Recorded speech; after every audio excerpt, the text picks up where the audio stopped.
यामध्ये अर्थसंकल्पामध्ये आम्ही 5-6 अतिशय महत्त्वाच्या घोषणा केल्या आणि नुसत्या घोषणा केल्या नाही, बजेटमध्ये तरतूद केली, पुरवणी मागण्यात तरतूद केली। मुख्यमंत्री माझी लाडकी बहीण योजना आज सगळ्या महिलांच्या मध्ये एक उत्साहाचं वातावरण आहे। सगळ्या जाती धर्मातल्या महिला त्याच्यामध्ये आपण अंतर्भूत केलेल्या आहे। 2.5 लाखाच्या आतमध्ये त्यांचं उत्पन्न असलं पाहिजे। गरीबातल्या गरीब महिलेला एक आधार द्यायचा, एक मदत करायची ही त्याच्या पाठीमागची भावना। परंतु त्याच्यातच सांगायला सुरुवात केली, अरे म्हणले वित्त विभागाचा विरोध आहे। अरे वित्त विभागाचा मंत्री मी आणि कुणी विरोध केला? काही पेपरला बातम्या द्यायच्या आणि अलीकडे हे चॅनलवाल्यांना ह्यांना तर सॅल्यूटच केला पाहिजे। म्हणजे आम्हाला माहिती नसतं, देवेंद्रजींना माहिती नसतं आणि आम्ही बातमी बघतो, अरे देवेंद्रजींनी असं केलं, अरे अजित पवार असं केलं। अरे काय बातम्या देता? खऱ्या बातम्या द्या ना, तुम्हालाही तो अधिकार आहे, तो त्याच्याबद्दल दुमत नाही। आम्हाला प्रत्येकाच्या बद्दल आपुलकी जिव्हाळा आहे, परंतु चुकीच्या बातम्या देऊन समाजाबद्दल आम्हा लोकांच्या बद्दल गैरसमज निर्माण करण्याचा अधिकार तुम्हाला दिला कोणी? हे कसं काय चाललंय? आणि ह्याच बाबतीमध्ये आम्ही नंतर ट्विट केलं आणि सांगितलं की बाबा 25,000 कोटीची तरतूद परवा पुरवणी मागण्यात केली आणि त्याच्या आधी 10,000 कोटी 35,000 कोटी म्हणलं 46,000 कोटी रुपये वर्षाला खर्च करणार 35,000 केलं।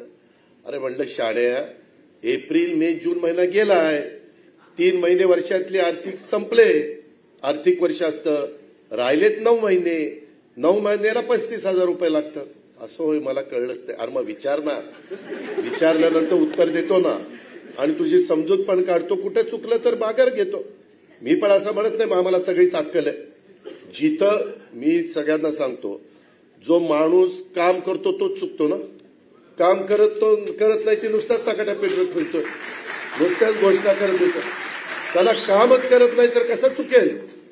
आणि आमची तयारी आहे ना, काही काम करताना एवढ्या मोठ्या राज्याचा कारभार सांभाळताना काही चुकलं तर आम्ही मान्य करू, लगेच ती चूक दुरुस्त करू, दुरुस्त करण्याची आमची तयारी आहे।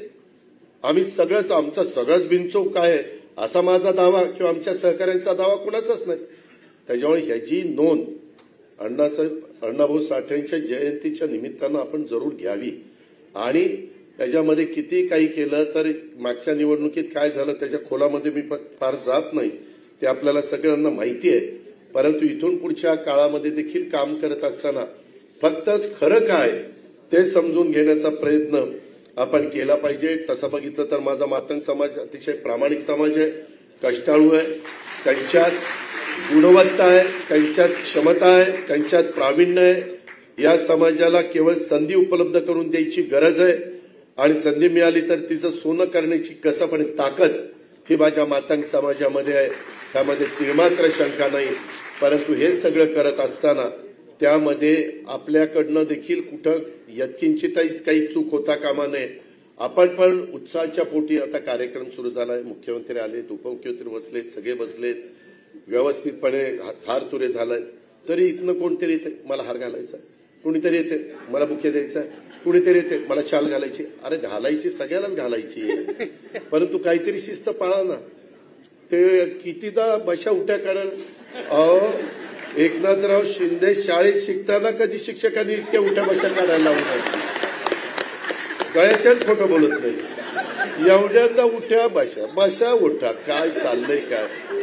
बरं ते आता तुमच्या सगळ्यांच्यामुळे सर्वसामान्यांचं सरकार आहे, मग सर्वसामान्य म्हणतील तेव्हा उठलं पाहिजे, म्हणतील तेव्हा बसलं पाहिजे, परंतु कुठंतरी कंट्रोल ठेवला पाहिजे।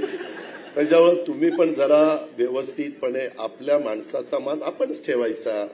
माझ्या बाईची आठवण आली, आम्ही आजींना बाई म्हणायचो, तर बाईंना मी म्हणायचो तुम्ही तुमच्या मुलाला बापू साहेब, त्याच्यामध्ये आप्पा साहेब असं का म्हणता? तुम्ही का नाव घेत नाही, बापू इकडे आप्पा इकडे? अरे म्हणले आजी आपणच आपल्या पोराला बापूसाहेब म्हणाले तर बाकीचे म्हणतील अरे ह्याची आईच याला बापूसाहेब म्हणतील, मग आपण पण बापूसाहेब म्हणलं पाहिजे। तसं काहीतरी डोक्यात घ्या, काय कळलं का नाही कोणाला माहिती। परंतु माझं एवढंच म्हणणं आहे की आम्ही अनेक वर्ष ह्या सगळ्या गोष्टीमध्ये काम करत होतो।